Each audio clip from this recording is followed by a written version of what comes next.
This anime is absolutely crazy and unhinged, and I love it, and it might be the best anime we got from spring 2024. I am talking about Train to the End of the World. Let's talk about why it good. Now, I am not the biggest lover of cute girls doing cute things genre when it comes to anime, but this one took such a unique approach to it that it was this big fantasy epic kind of thriller, cute girls doing cute things in a post-apocalyptic world, and it just hooked me in right away. So the concept is basically this: they try setting up this 7G cellular network that goes awry, and everything, the world kind of becomes this weird landscape of different ideas and thoughts. Like, some people are zombies, some people are weird shapes, some people are animals, and these girls in a small town lose their friend who gets lost in the 7G incident, and they need to go find them because they left on kind of like bad terms, and they don't want to lose their best friend. And so that plot already is very unique and interesting and strange and, you know, quirky. So it's a lot to work with right from the get-go. And I think the characters that they give you, also the four main girls that are going to find their friend, are very likable, all very, very different and complex. One is very smart, one is very fashionable and feisty, one is kind of like, you know, struggling to accept who they are and not really sure who they want to become, and then one's kind of just the middle ground, you know, the buffer between all the friends. So they just, it creates such a good dynamic, especially when it comes to the dialogue. The dialogue there's a lot of dialogue in this anime. Like, these girls talk really, really fast, which, you know, I'm all about. I like getting just like right to the point, getting into it. And I think the thing that was really, really nice about this anime was, initially I was kind of just expecting a lot of, like, you know, sauciness and kind of almost like stuff you don't want to see in cute girl anime, you know? And so I was fully ready to just turn this off because I think it was initially a seinen, and it kind of geared toward an older demographic, even despite the cute, you know, cutesy girl vibe.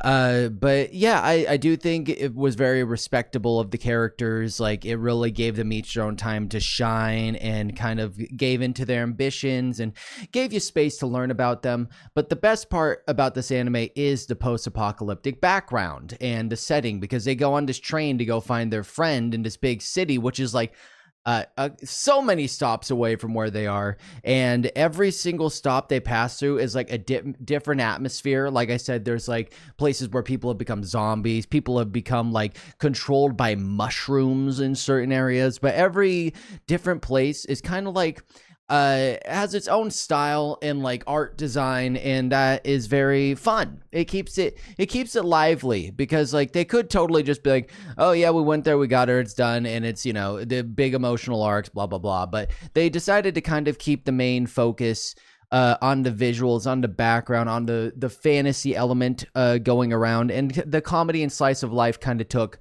a backseat to that. And this is made by Studio EMT Squared, which I don't know a ton about. I know they make a lot of isekai, I'm pretty sure. But this, they did a phenomenal job. Animation was good. Again, dialogue was great. Story was great. There's not really a moment where I felt like I was like, why are we doing this? You know, as you do with many anime. There is maybe some dialogue I could have done without, but when it came to each episode very much felt like it had a purpose, and it added to the story, and it added to like these girls reuniting with their best friend. Now let's talk about why it bad. So I do think maybe the reason the only thing that held me back from like this being a perfect anime in my book was, it was a bit safe. You know, it's like when you watch Superman or something, the stakes aren't very high, because you're like, Homeboy could only die to kryptonite. And these girls were very much like able to take on anything that came their way, you know, crazy creatures or animals or again, zombies or things like that. And it just didn't feel like the stakes were ever very high. Like you were like at fear of like, you know, oh no, Akira might die or Shizuru might die. You know, it's just kind of like, and I don't think it necessarily needs to be that intense, but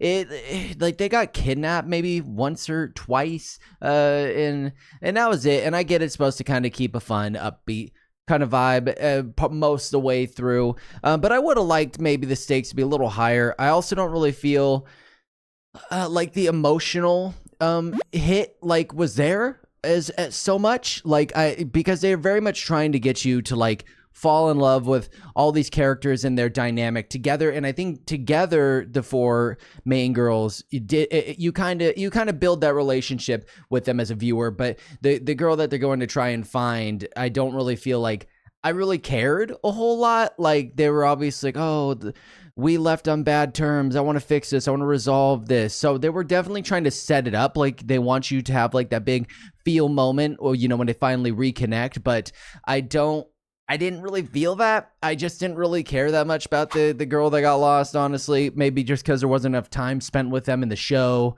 Or maybe I just didn't like their character. I'm not really sure. Like I mostly just enjoyed the journey there with the four main characters, just and the dog like trekking along.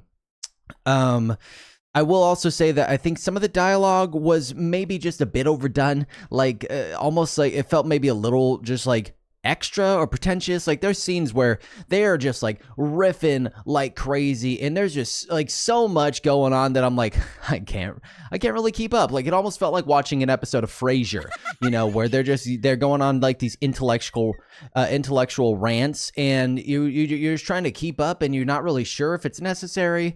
But that's like kind of the premise of that show. That's kind of who those characters are, where it's like I feel like some of the characters in this weren't really supposed to be that way. There's like one girl that's really, really smart and kind of pretentious in her own right. So I felt like that made sense. But so maybe just a couple out of character moments.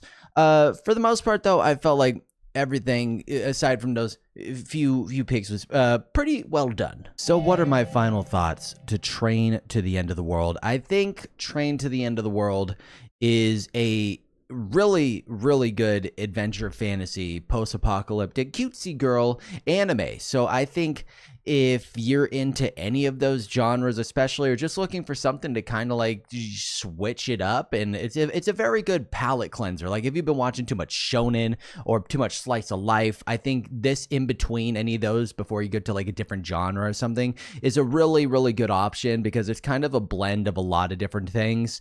There's a lot of good funny moments. So if you like comedy, I think it will be great. If you like surreal stuff, I think it will be fun. And even if you just like the cutesy girls doing cute things, I think you could really like this. Like even if you like something like K-On!, you could probably really get on with enjoying this anime.